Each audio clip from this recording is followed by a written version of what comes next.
Hello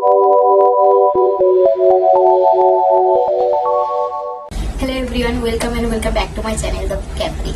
And in this video, I'm going to share my experience of visiting the Little Bookish Book Fair of 2025 that was held in Kolkata for the very first time between 7th March to 16th March. And disclaimer, this is going to be a ranting video and also a book haul video that I got from that book fair. So let's start the video. So yesterday, me and my friend together, we went to the Little Bookish Lock the Door 2025 book fair. And as we went there, we clearly said that we can't take any pictures or videos, but I still managed to get some snaps here and there. As we entered there, the very first thing we asked for the prices of the boxes, and the small box was for 1500 and the giant box was for 2500. If you don't know what is the lock the box deal or how it works, then let me enlighten you. Say you buying a book, you buying a box, a little box or a giant box, and you can fit as much as books into that box, but the condition is the box should be closed properly. Yes, that's the condition. That's the only condition you are following if you are buying a box. And also they sell old and used books, but if you do a scavenger hunt, you might find a new book as well. And that I managed to find so many new books that I bought one, and I'm going to show that to you at the end of the video. But the sizes of the boxes were so small, like you can hardly fit 7 to 8 books into that box. So that's why we decided to look around the book fair and see if there are some books you want to take home or not. So I really want to suggest you, if you are going a book fair like this where you are paying for the box, first don't buy the box, look around and see if there are books that you really want to buy, then go for the box. It will save you money, and you can always look if their collection is, whether their collection is good or not, whether the condition of the book is good or not. So we started with the bestseller section, and there were books from different genres like fantasy, crime thriller, self-help books, autobiography, and many more. And I saw some great books there. Some great books, some popular books, some unknown authors as well. There was a pretty book that I actually liked, and it was purple in color and also a hardcover one. And you will see in the clip. Then we proceed to the vintage collection. There wasn't so many books, so we spent very little time there. Then we went towards the hardcover section. In that hardcover section, there were so many good books, and they were mostly from crime thriller genre. And the condition of the books were so good, like they are almost new. In that section, I found this book, The Ballad of Songs and Snakes, and this is the prequel of Hunger series. And since I have not read the Hunger series yet, so I decided not to buy that book. Yes, of course, the book was so tempting, but I didn't buy that book. Yes. Also in that hardcover section, I found this book, The Scale Me by Jojo, and that was the third part of the Me Before You series, and that book was new. That book has not been read for once. And next we went to the paperback section, and it was a huge section. Their collection was so huge, but the main problem was the books were not sorted into genres. They were not even organized properly.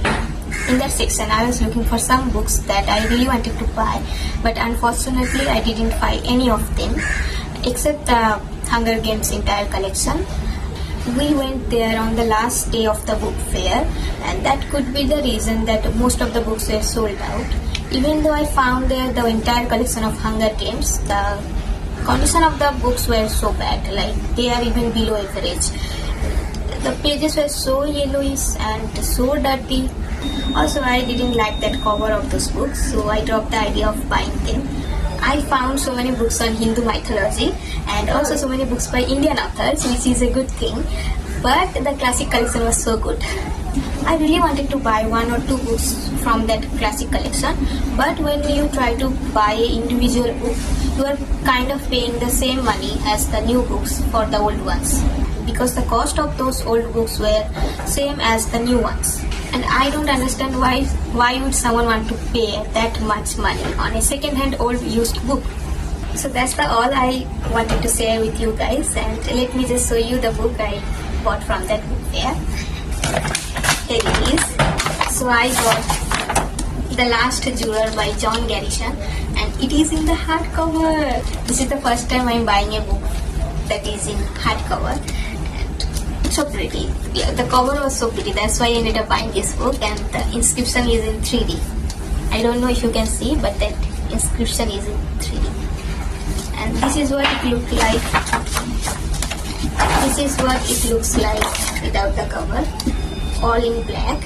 And the quality is so good. It doesn't seem like a used one. That's why I bought this book, because it is as new as the new book. Remember I told you that I'm not going to buy any more books? I don't know. I am questioning my life decisions. I don't know how did I end up buying a book that is in hardcover. Oh my god. But I got this only for 300 rupees.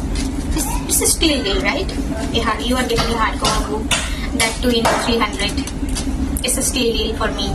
So anyways, let me just read the blurb for you guys. It says, in 1970, one of Mississippi's more colorful weekly newspapers, the Fort Country Times, went bankrupt to the surprise and dismay of many.